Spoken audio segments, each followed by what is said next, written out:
Hello everyone, I'm Robert Tomlinson, Commissioner of the USA eBaseball Power League, and welcome to the Week 6 USA eBaseball Power League Roundup Show. Before we begin, I'd like to apologize for knocking these videos out for the last few weeks. Things have been absolutely busy for me with real life stuff, so unfortunately I didn't have the time. But as the playoff push gets underway, we'll be bringing these back for y'all. So without further ado, let's take a look at the standings as we come into Week 6 to kind of get you caught up a little bit.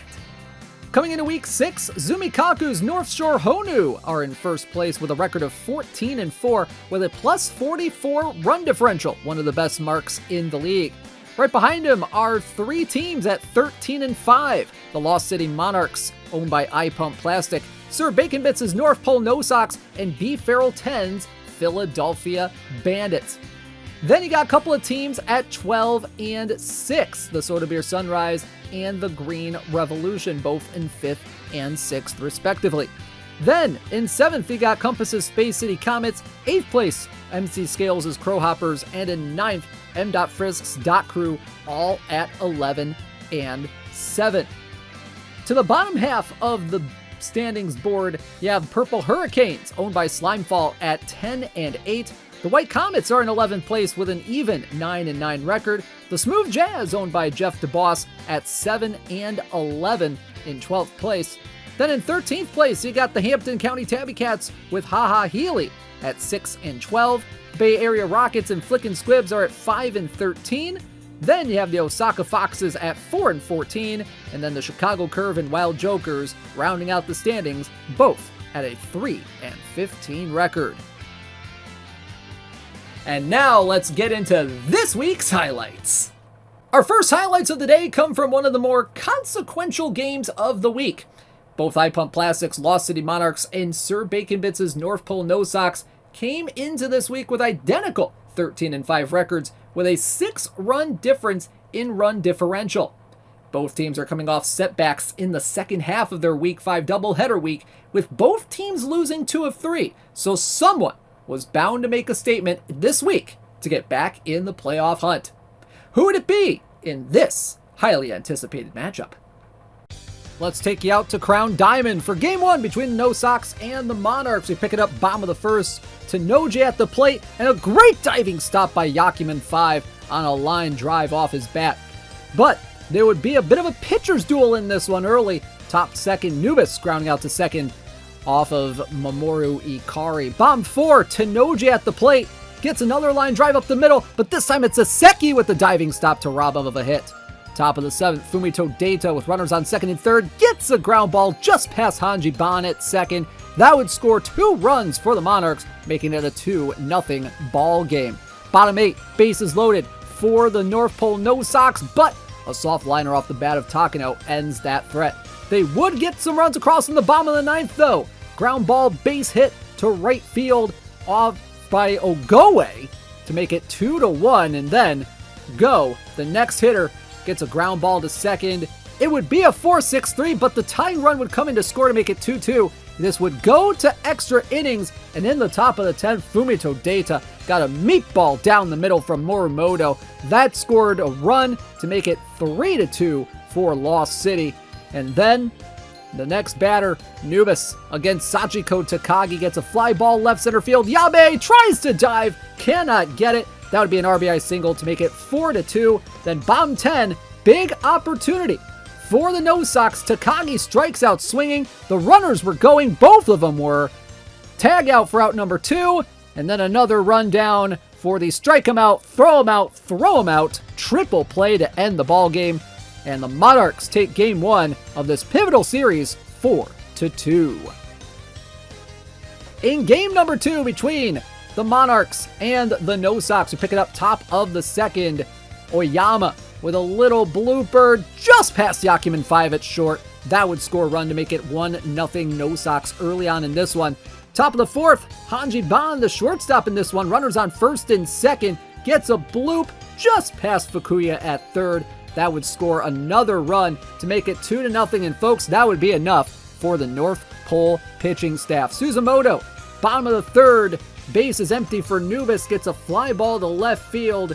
Morimoto would make the grab to retire the side there. And then bottom 4, Yakuman 5.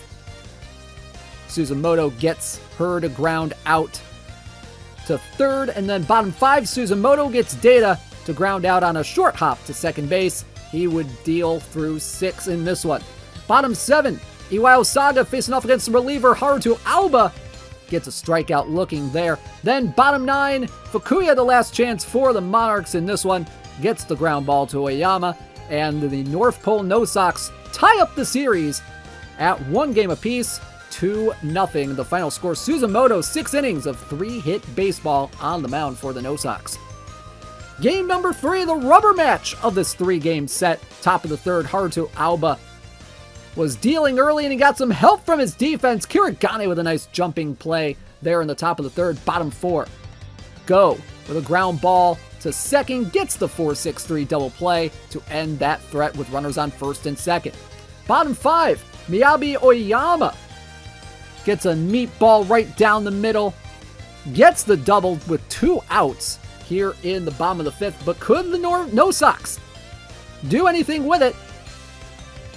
Yabe, fly ball, center field, Garcia charging in, tries to dive, cannot get it. It would be an RBI single for Yabe to make it 1-0, and that's all the pitching staff would need. Haruto Alba getting Saga to line out here to center fielder to Noji. Well, he was dead tired pretty much. Then the top of the 9th, first and second, 2 outs. Monarchs threatening, but a fly out to center field ends the ball game, and the No Sox take 2 of 3 over the Lost City Monarchs. 1-0 the final score in Game 3. Zumikaku's North Shore Honu had one mission in their series against the Flickin' Squibs last week: to clinch a playoff spot. With a sweep, the Honu would effectively become the first team to clinch a playoff spot in the league and potentially put them in the driver's seat to take the regular season championship and a berth in the E-Premier 12 USA Finals. But X-Long X's Flickin' Squibs have been a sneaky tough team to face off against all year, and they were looking to pull off an upset or two.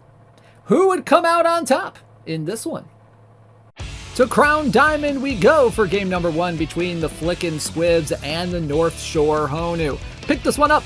Top of the third, first and third, 2 outs for Taro Takimoto. He lines that one into right field, just down the line, just past Sakio Mitsumori. That would score not 1, but 2 runs just ahead of the tag to make it 2-0 North Shore. Top 4, Shiroi with a runner on second and 2 outs, gets a base hit into left center field. That would score a run to make it 3-0 North Shore. The offense would keep on going. First and third, nobody out in the top of the 6th. Sakuma with a base hit into left field just in front of Honda, making it 4-0. And that was more than enough for North Shore starter Takamitsu Karasuma in this one. Bottom of the third, facing off with Mitsumori, gets a strikeout there, his only strikeout of the game. Bottom 9, Nyaptet at the plate, swings and misses for strike 3 there. And then Okino against Shirase, swing and a miss. Shirase strikes out the final 2, and North Shore takes game number 1 by a final of 5-0. Sakuma with a 3-hit day, Shiroi with a couple hits and a couple RBIs. In game number 2, between the Honu and the Flickin' Squibs, top of the first, Honda at the plate, gets a ground ball right back to the mound. Hagane, the starter, throws it wide. Honda would be safe, but folks, that would be the only base runner Hagane would give up in his 6 innings of work in this one, as he gets a pop out to himself to end the inning. Bottom of the second, North Shore will get on the board. Shiroi with a base hit right up the middle. That would score a run all the way from second, just ahead of the throw. 1-0 North Shore. Bottom third, 2 outs. Bucho trying to get that last out to get out of the inning, but Kiriki had other plans. Base hit into right center field. That would be a double, scoring the runner all the way from first. That would make it 2-0, and the floodgates would open in this inning. Hoshizora now at the plate, gets a little floater. Honda with a late break, Sakamoto with a late break. Neither could get there. Mitsumori with the throw home, not in time. 3-0 for the Honu. Then it was Sakuma, the next batter, getting a base hit up the middle. That would make it 4-0 ahead of the throw. And the hits kept coming. Couple batters later, Sakura Nomiya, another floater. That would fall in for a base hit. Honu using the flick and squib strategy against him.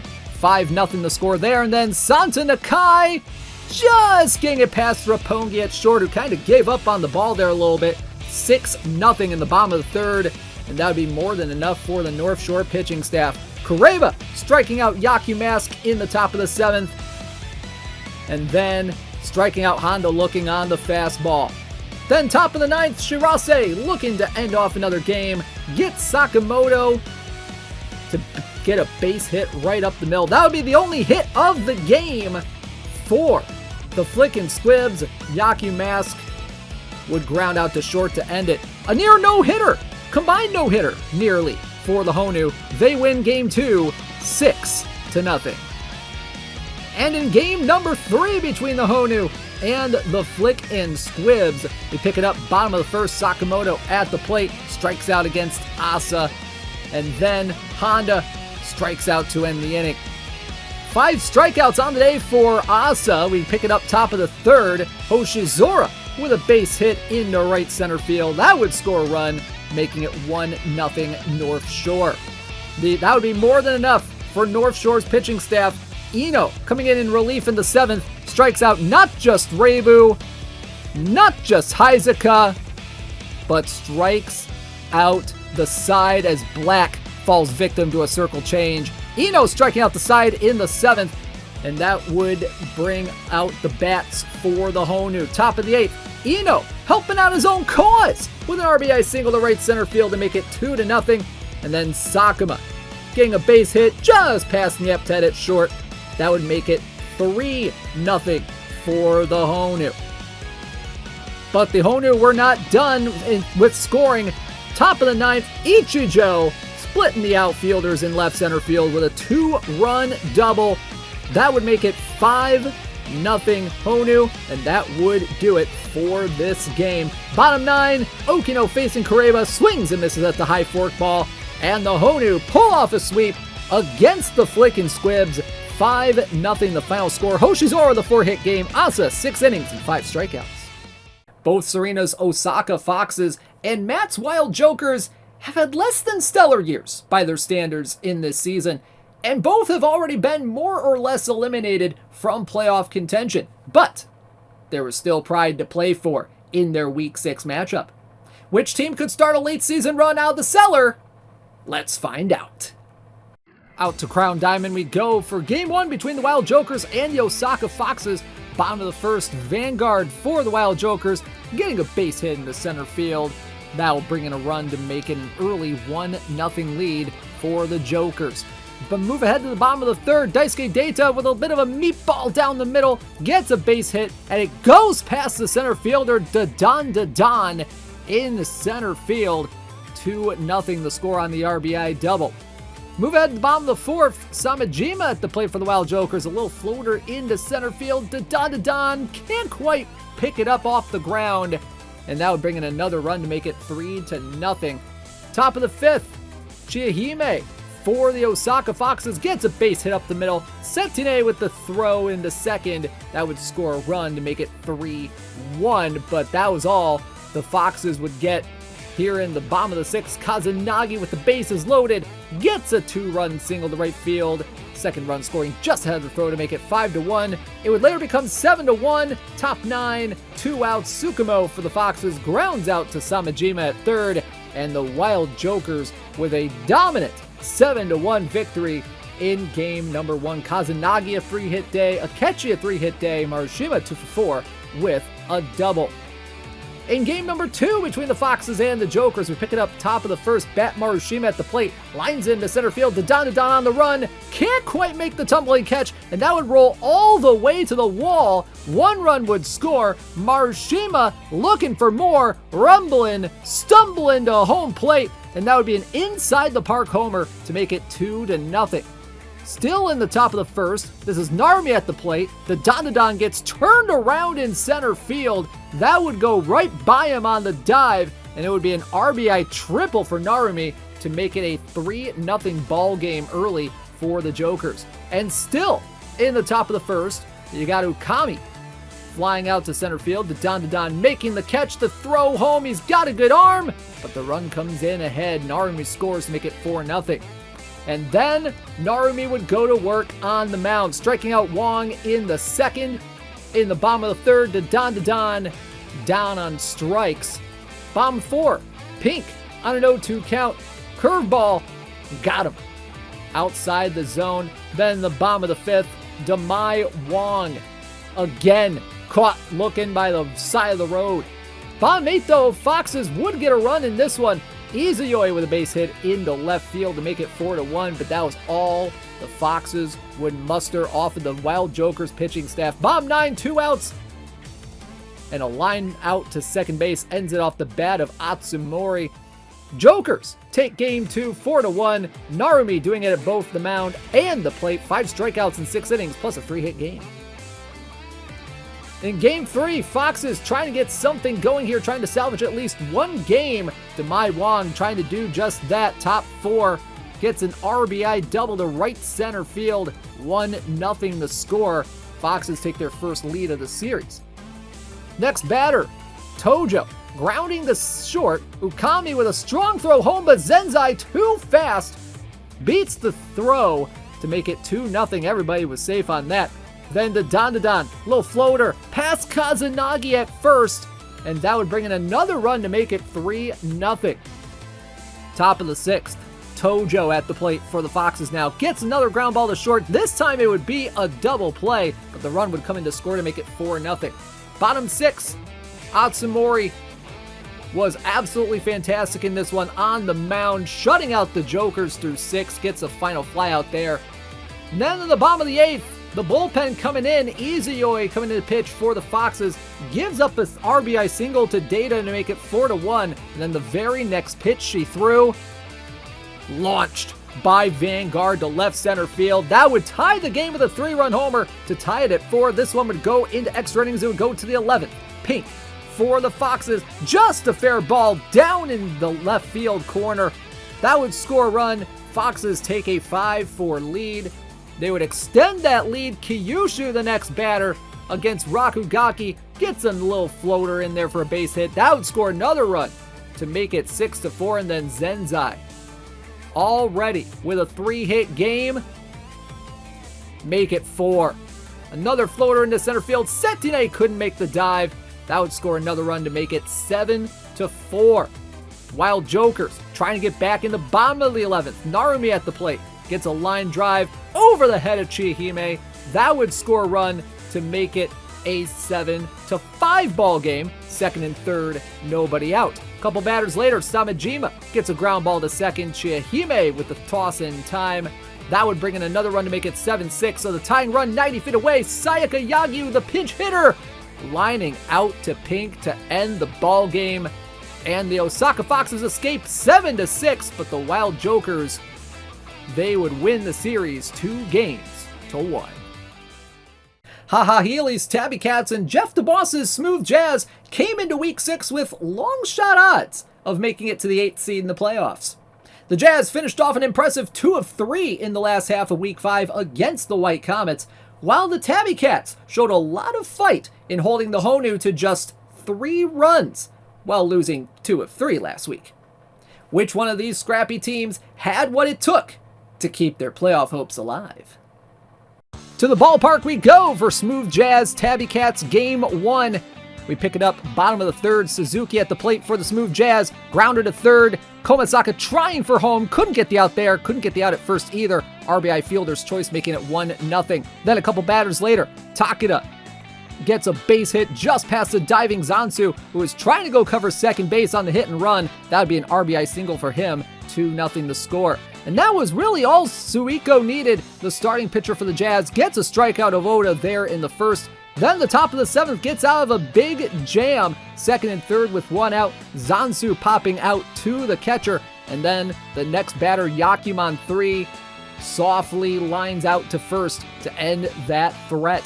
Top of the 9th, things got a little bit interesting. Kokoro Hibikino on the mound for the Smooth Jazz, and Oda getting a base hit into center field to lead with 1 out in the inning. Nakagami would come in to pinch run. Komasaka with a base hit into right field on the next batter. A little bit of a late break for third from Nakagami, but he would get in there safely. So first and third, one out for Akio Yabe. And a soft pop out to short gets him out for the second out. And then the first pitch to Zanzu, the shortstop. A soft grounder to third. Yumashiro there for the throw. Gets the out. And the Smooth Jazz take game 1, 2-0 Suiko. 8 innings of strong baseball, 3-hit day for Komasaka in the loss.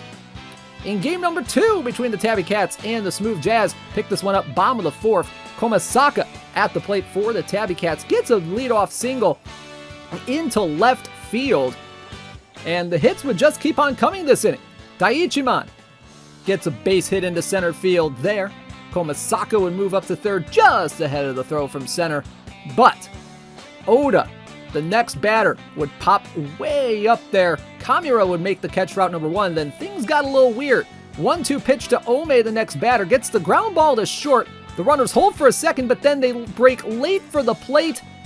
And the out was made at the plate for the double play to end the threat. Top of the 6th, Shibuya at the plate for the Smooth Jazz gets a base hit into center field. Tommaso Burrow coming up, throwing to third, and the runner cut down at third. So later on in the inning, top of the 6th, this is Nodaka Yumashiro, my apologies, with a 2-run single to left center field. That made it 2-0 for the Smooth Jazz. Bottom of the 9th, and a little bit of late inning magic again for the Tabby Cats, starting off with a Komasaka single to right field. Daiichiman with a base hit into left field. So almost similar to the bottom of the 4th, but could they capitalize this time? Oda with a pop-up to the catcher in foul ground for out number 2. And then with first and second, 2 outs, Ome grounding out to short to end the ball game. And once again, another shutout for the Smooth Jazz in this series. 2-0 the final score. Yumashiro with the 2-run single in a 2-hit game. Onishi, 6 innings, no runs. Now in game 3, Tabby Cats trying to claw back a win. Bottom of the 5th, Gravitani Rai trying to help out that cause. Gets a strikeout there of Moto in the bottom of the 5th. Top of the 6th, Komasaka, who had been hitting well all series, gets a base hit into center field to make it 1-0. And then the bottom of the 7th, Tachibana getting out of the jam for the Tabby Cats. The first and second 1-out jam gets the double play to short. And then the bottom of the 8th, she would be great in relief. Gets the ground ball to short. Zanzu with a bit of a high throw, but Daiichiman gets back on the base in time. And that would be more than enough for the Tabby Cats in this one. Ochiai with a soft grounder to third for the Smooth Jazz gets the out. And the Tabby Cats would salvage the third game of the series, winning 1-0. Jazz take 2 of 3. Another matchup of teams fighting for playoff positioning. Both Compass's Space City Comets and M.Frisk's Dot Crew came into Week 6 with identical 11-7 records, and both needing a series win to keep their playoff hopes above water. A sweep by either team would put the losing end in dire straits. Which of these high-profile squads would come out on top in the end and move up the standings? To the ballpark we go for game number 1 between M.Frisk's Dot Crew and Compass's Space City Comets. We pick it up in the bottom of the 1st. Kamitaka at the plate for the Dot Crew grounds into a 4-6-3 double play, ending a threat in that inning. Bottom of the 2nd, Frisk with Edagawa at the plate gets it just past Sabri at second on a pop fly. Run will come in and score, making it 1-0 Dot Crew. Picking up bottom of the 3rd, Izioe on third with 1 out. And Chihiro Bito will get a sac fly to right field, easily scoring from third. 2-0 the score. Top 4, Space City would get on the board. Maximum Christine at the plate, getting a base hit up the middle. Kanahara with the throw home, not in time, making it 2-1.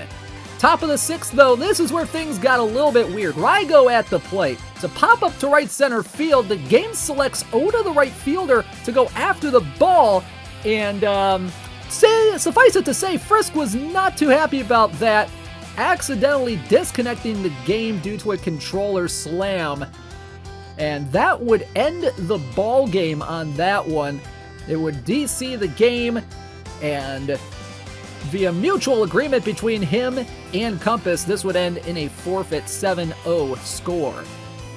In game number 2, Compass taking on M. Frisk, top of the second. Shacho at the plate facing Simon. Strikes out swinging on a low fastball there. Simon was fantastic in this one, getting Oda to strike out here in the 5th. He would give up no hits through 6 innings. Bottom of the 5th, Saburi at the plate. And a good diving stop there by Saru gets the throw to first, but Compass would score to make it 1-0. And then the pitching of Compass would take it from there. Saru at the plate. Saburi, a nice diving stop there. Gets the out. Just a fantastic play there. Getting a little help from his friends. Saru in the top of the 8th gets a base hit into right field. And that would prove to be the only hit in the game for the Dot Crew in Game 2. Top 9, Roseo Varese looking to close it out. Chihiro Bito grounding out to second. And Compass's Space City Comets would take Game 2. 1-0 the score. Azuma a 2-hit game. Rokaku a 2-hit game. Simon going 6 innings, couple strikeouts, and a walk. In game number 3 between the Dot Crew and the Comets, Dot Crew trying to salvage at least one game of the series, but in the top of the 1st, Saburi gets a base hit into left field. Bito with the throw home, and the runner, Toy, out at the plate. Good defensive play there by the Dot Crew. Bottom of the 1st, Bito at the plate. Sakurazawa, the starting pitcher, gets the strikeout, and then it was the Daigo Getsu show for the Comets. Bottom of the 4th, gets him to pop out to center field. Then Saru in the bottom of the 5th gets a broken back grounder right back to the mound. And then he would continue his dominance into the 6th inning.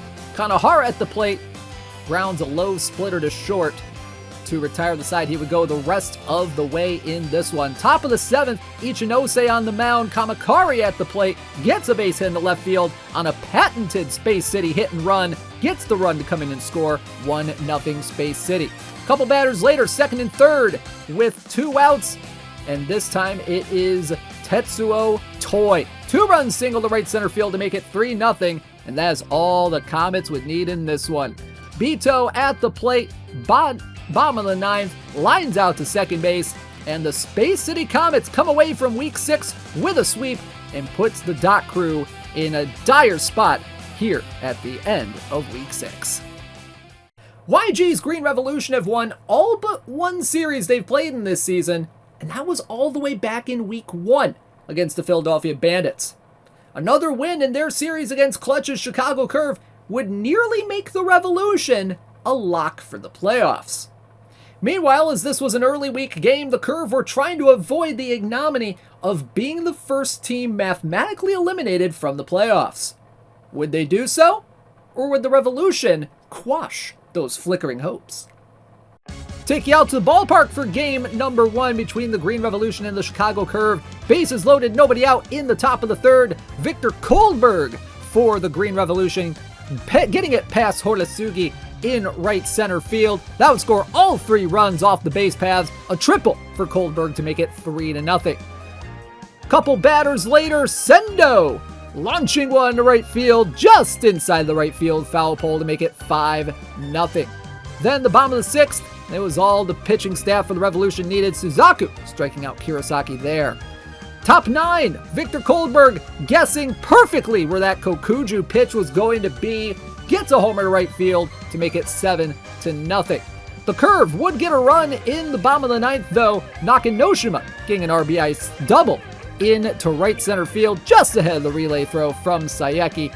But that would be all the Curve would get. Bottom 9, Kokuju popping out to Tanakayama to end the ball game, and the Green Revolution would take game 1 of this one by a final of 7-1. In game number 2 between the Revolution and the Curve, this one would get started once again pretty early, bottom of the 2nd. Yuto Saiga pulling one down the right field line, gets it to go, home run.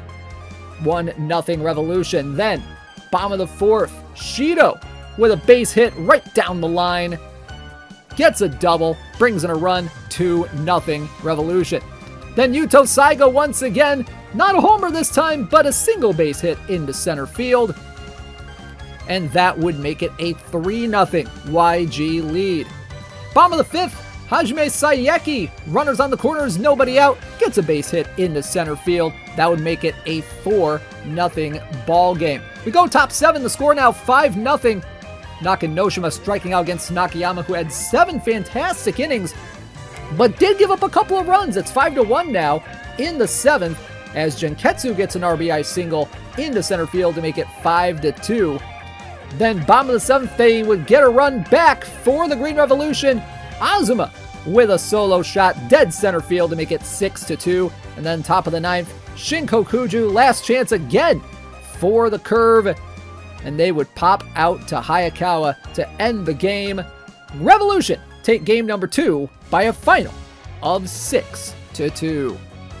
In game number 3, the Curve trying to get something going, but it was a pitcher's duel and a half in this one. Kujo striking out Genketsu here in the 2nd. And then in the bottom of the 3rd, Hito would get caught looking on the screwball. Kujo would have some great strikeouts here. Genketsu striking out swinging, getting a strike him out, throw him out, double play to end that inning. Matsuzaki for the Chicago Curve was pretty good as well in his 3 innings of work. Gets a 6-4-3 double play here in the top of the 2nd. But Kujo was the better strikeout pitcher on the day, dotting him up with a screwball there in the bottom of the 6th. Then the bottom of the 7th, Kokuju gets caught looking by Myojin, who came in relief in this one. This one would go to 10 innings, and it would be Kiwamu Sendo getting the final hit in this one. RBI single to left center field, making it 1-0 Revolution. Curve would get to 2nd and 3rd with 2 outs, but Nakanoshima would strike out against Myojin to end the ball game. 1-0 Revolution with the sweep. The Bay Area Rockets, owned by John's Copyright, come into Week 6 clinging on to hope for the last playoff spot in the EPL after taking 2 of 3 from the Space City Comets in the back half of Week 5. But the Philadelphia Bandits also came in having went 4-2 in the Week 5 doubleheader week, defeating the Dot Crew and the North Pole No Sox. Which way would momentum go in this series? Game 1 between the Rockets and the Bandits. Rockets trying to avoid elimination and getting off to a good start. Top of the 2nd, DJBK for the Rockets, getting a 4-6-3 double play, but the run would score to make it 1-0. Top 4, Arikata at the plate for the Rockets, gets a little blooper into center field. That'll be bringing in another run. That'll make it a 2-0 game for the Comets. And then they would increase their lead a little by little. Kishida, top of the 5th, runners on 1st and 3rd with 2 outs. Gets a little floater of a single into right field. That would make it a 3-0 ball game for the Rockets. Then the top of the 6th, Doken. Bam! Hitting that one into right center field. Getting another run out of it. That would make it a 4-0 ball game in the 6th. Now, we stay in the top of the 6th. A couple batters later, Queen Kokoro at the plate. Doken still on 2nd. Popped up to 1st. Reibukai, who is not a first baseman, can't make the play. He drops the ball, but he still manages to get the out at the plate. Nice heads-up play there. Bottom of the 6th, Choji Bando for the Philadelphia Bandits, launching one to left field for a 2-run homer, and that puts the Bandits on the board 4-2. But in the top of the 7th, Rockets would get the run back. Shinonome, ground ball right up the middle, past the drawn in infield, and under the glove of the center fielder Kangayaki. That would bring in 2 on the single E8. 6-2 the score. It would eventually become 7-2. Bottom 9, 2 outs, a left to Nanai. The last chance for the Bandits. Grounds out to short to end the ball game, and the Bay Area Rockets avoiding elimination at least through game 1. 7-2 the final score. Yamaguchi, 6 innings, 2 hits, 2 earned runs. Game number 2 between the Rockets and the Bandits. In the top of the 1st, Choji Bando at the play against Hinoa, getting a ground ball at the middle, and a nice diving play by Shinonome. Gets up, spins, throws, got him. Then, to end off the inning, Hinoa dots Tomazawa on the inside corner. This would stay scoreless to the top of the 6th, and then Hino with a launched home run to right center to make it 1-0. But the Rockets would come back. DJBK grounding out into a 4-6-3. So not in the 6th though, but in the bottom of the 8th. Bases loaded. 1 out for Kishida. gets a fly ball in the center field. Karama racing to his left to make the grab. Coming on home as a base runner. A great throw from Karama, but the throw not in time. That tied the game at 1. Rockets would have a chance in the bottom of the 9th to take the win, but it was Yabai grounding out back to the mound to end the inning. This one went to extra innings, top of the 10th. Second and third, 1 out. Good diving stop by Shinonome on the grounder by Kodaira, but Kodaira too fast. 2-1 the score on the infield single. Then Choji Bando popping it up into left field. Queen Kokoro lining it up. Bandits trying for another run. The throw home in time to keep another run off the board. But in the bottom of the 10th, Toto hit and run action, but pops it up to second. Kodaira heads up, throws it back to short to end the game. Bandits win it 2-1 in game 2. Game number 3 between the Bandits and the Comets. And Hino gets the party started once again. A 2-run homer into right center field to give them an early 2-0 game. And Tsuchinaka would then give up a couple of runs here in the bottom half of the inning, or in the top half of the third, I should say. 2-1 on the single. It would eventually become 2-2 as we go bottom of the third. Tomizawa into left field. That would bring in a run just ahead of the Queen Kokoro throw. 3-2. Bandits take the lead. Then Nanai, a couple batters later, gets a base hit into left field, bringing in another run ahead of another strong throw by Queen Kokoro. 4-2 Bandits. But the Rockets would try to come back a little bit. Kishida, top 5 solo homer to center field to make it 4-3. But in the bottom of the 7th, Hino lining that one to left field. That would get into the corner and bring another run. RBI double, making it 5-3, and that's all the Bandits would need. Top of the 9th, tying run at the plate. Mine lining out to first to end the game. And the Philadelphia Bandits take 2 of 3 and officially eliminate the Rockets from the playoffs. 5-3 the final score. Hino 2 for 3, Bando 2 for 3. Don't look now, folks, but MC Scales' Crowhoppers are making a statement in the middle part of this season, having won 6 of their last 9 games. Pretty nice. But Slime Fall's Purple Hurricanes are coming off a 3-3 week, sweeping the Wild Jokers, and then getting swept convincingly by the Soda Beer Sunrise in Week 5. Would the winning ways continue for a dark horse playoff candidate, or would the Hurricanes storm ahead in the standings? To the ballpark we go for this pivotal series in EPL Week 6 between the Purple Hurricanes and the Crowhoppers. We picked this one up early in the top of the first. Takarazuka with runners on first and third gets a single just over the head of Yavelin in left. That'll put the Crowhoppers up early, 1-0. Furunaga later that inning gets a line drive into center field. That one fell in for a base hit. That would score a run from second to make it 2-0. And then, in the top of the third, still 2-0. Hisakata on the mound, and Habashima teeing off on him. Solo homer to dead center field, and that would make it a 3-0 ball game for the Crowhoppers. Bottom 5. Purple Hurricanes trying to get back in this off of Kaede Yukino, and Hasiaku, of all people, goes dead central for a dinger to make it a 3-1 ball game. Still 3-1, bottom 6. Yuya Uraga launching one to left field, just getting it into the third row of the bleachers, and that tied this ball game up at 3. But the Crowhoppers would not go away. Top 7, Furunaga launching one into left center field to break the tie, a 3-run homer to make it 6-3. And then, bottom 9, last chance for the Purple Hurricanes, and Hasiaku popping it up to second base. Habashima making the grab, and the Crowhoppers taking game 1 6-3. Furunaga, Habashima with home runs for the Crowhoppers in the victory.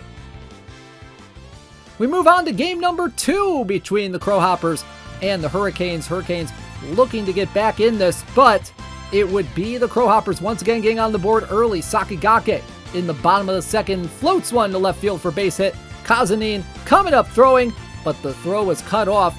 The runner out at second, but still 1-0 score, top third.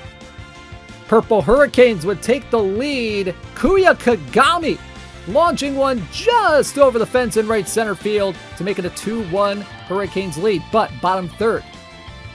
Afro Ikari, first and second, nobody out, gets a base hit in the left field. That would score a run from second to tie up this ball game at 2. Later in the inning, Takarazuka, runners on first and second again, whacks one right down the left field line for a fair ball. That would score 1 and give the Crowhoppers a 3-2 lead. After groundout makes it 4-2, Nanook getting it just over Yavelin at short to bring in a 5th run to make it 5-2.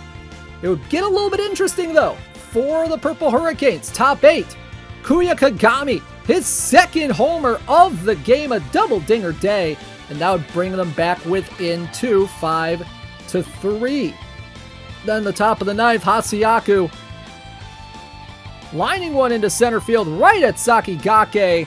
The throw coming in was a little bit offline to score Yavelin to make it 5-4, but that was all the Hurricanes would get. Aiki Zutsu getting the save, Sakigake racing in to make the play on the final out, and the Crowhoppers would guarantee a 2 of 3 at least from the Hurricanes. 5-4 the final. Ikari 2 for 4 with an RBI in this one.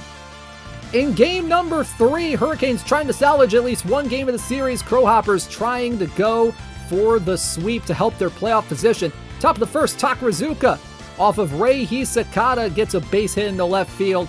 That would score a run to make it 1-0 early on. Once again, Crowhoppers scoring early. Then it's Furunaga into right center field. Hasiaku coming in, can't quite make the sliding catch. That would score a run, and that will make it a 2-0 ball game. Still in the top of the first, Nanook floating one down the right field line, and that's a fair ball to make it 3-0, bringing in another run. It would be 4-0 going to bottom of the 6th. Hurricanes would get on the board.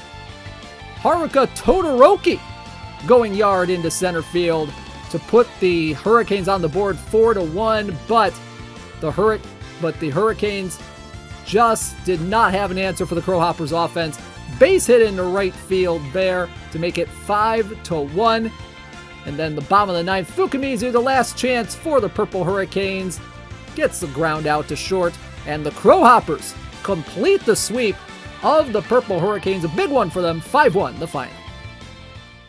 Finally tonight, Big Sid's White Comets have one of the better offenses in the league statistically this year, having 53 runs scored coming into Week 6. That's pretty good.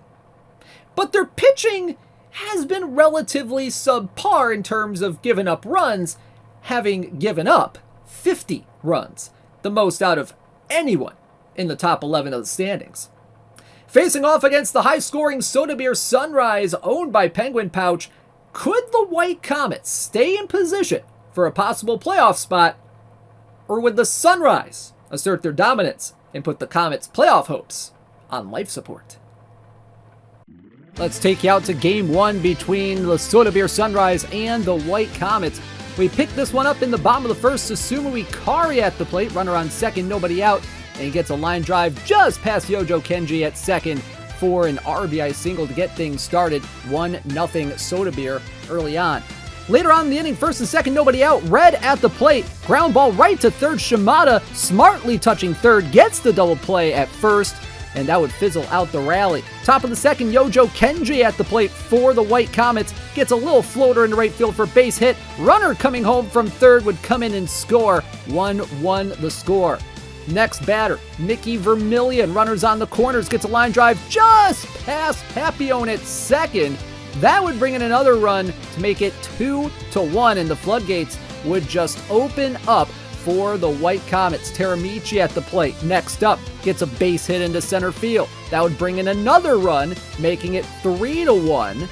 And then Shimada, the next hitter then, first and second, one out. Another floater into center field that'll get down for a base hit. Runner from third gonna come in and score. Runner going to third, out at third. 4-1 the score. Then Inada, the DH, gets a cutter down the third baseline. That would be an RBI single. That would score another run.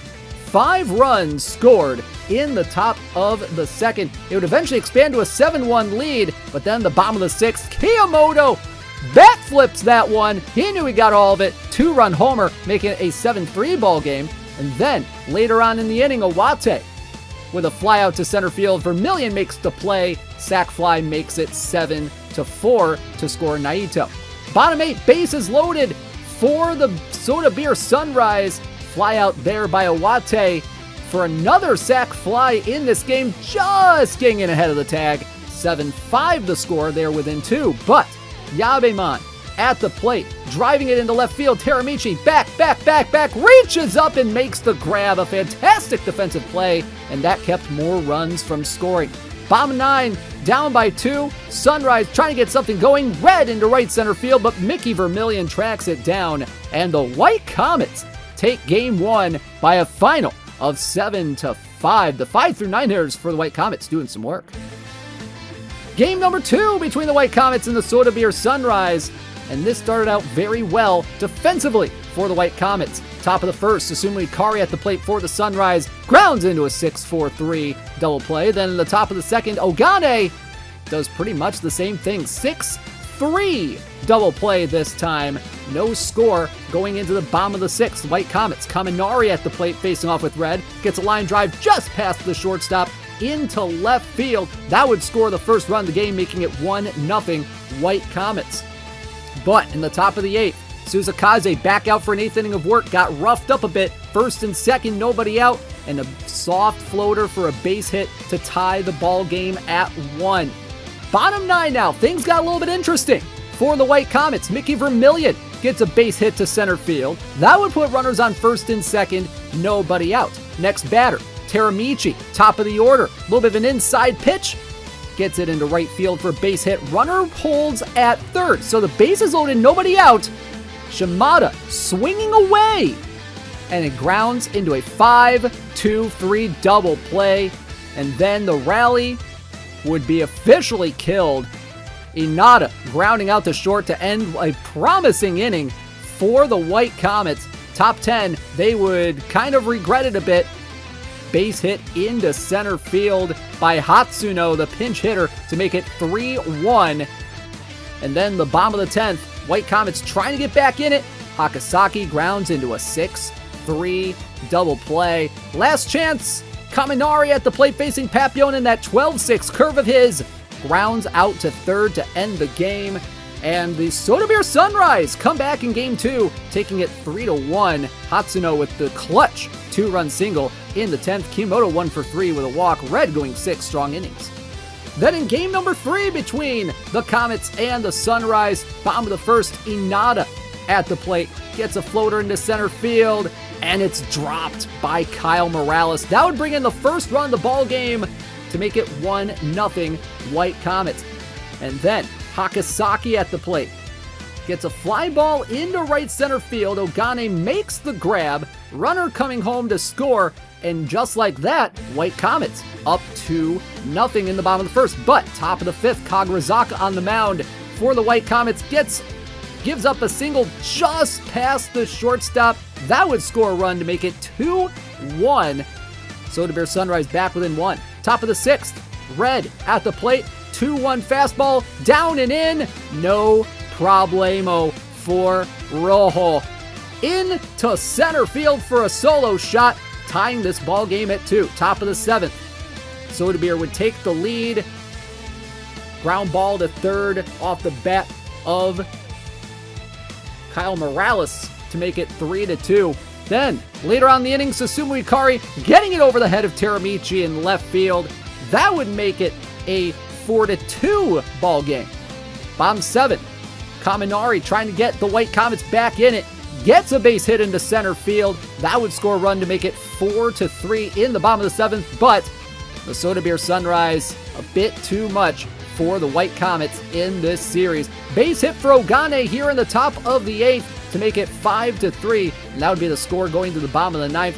Bases loaded though for the White Comets. Mitsuno into left field. Owate making the play. Runners had to retreat though, so it leaves the bases loaded again for Ginendra Baturai, but he grounds out to second to end the game. and the Soderbeer Sunrise take 2 of 3 from the White Comets, 5-3 the final in Game 3.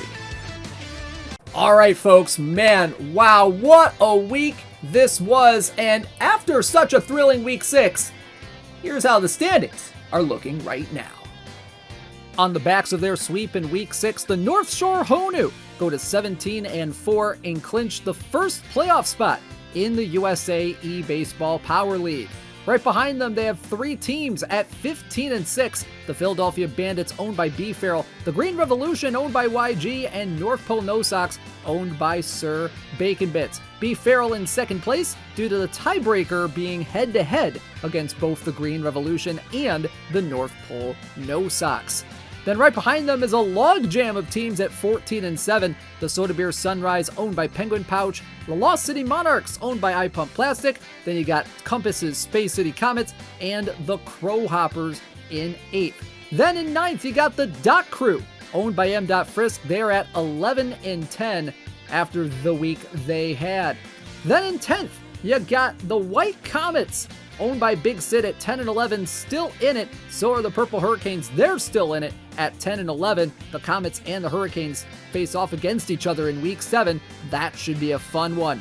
The Smooth Jazz are at 9-12 and still mathematically in it, but they'll need a lot of help and they'll have to win a whole lot more going forward. Then you have the teams that are eliminated from postseason contention. You have the Hampton County Tabby Cats at 7-14, the Bay Area Rockets and Flickin' Squibs at 6-15 and 5-16 respectively. The Osaka Foxes at 5-16, the Wild Jokers at 5-16, and the Chicago Curve in last place at 3-18. Thank you so much for watching the Week 6 USA eBaseball Power League Roundup Show. There's only 2 more weeks to go until the playoffs, so anything could happen in these last 2 weeks. If you like what you saw, drop a like and a subscription, and we'll see you for our Week 7 Roundup. Have a great day, everybody, and ball go far.